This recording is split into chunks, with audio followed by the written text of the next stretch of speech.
dans le dossier Énergie-Est, le gouvernement fédéral change les règles pour évaluer l'impact de ce pipeline, que ce pipeline aurait sur l'environnement. Daniel Thibault, en gros, on veut que l'Office de l'énergie du Canada ait un peu plus de dents.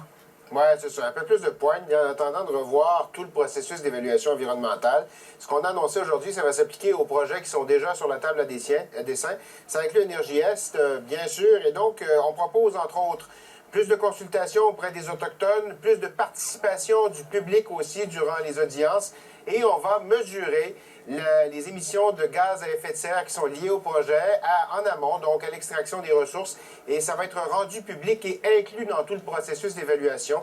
L'idée, c'est de redonner confiance au public envers le processus. On peut entendre la ministre de l'Environnement, Catherine McKenna. Les consultations sont et demeureront le fil conducteur de notre gouvernement sur la façon d'aborder les évaluations environnementales. Comme l'a souligné le Premier ministre, il n'y a pas de relation plus importante pour notre gouvernement que celle avec les peuples autochtones.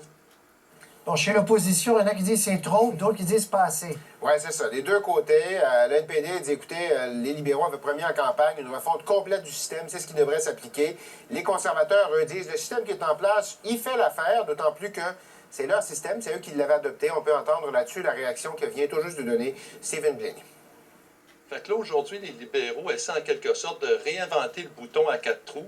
On a un processus stable, efficace et sécuritaire, et surtout, le transport par pipeline, il faut le rappeler, le maire Labaume le rappelait, c'est le moyen de transport le plus sécuritaire, d'une part, et d'autre part, c'est celui qui génère le moins de gaz à effet de serre. À Ottawa, merci Daniel. Plaisir, Patrice. Au revoir. Pascal, de la neige pour demain. De la neige pour demain.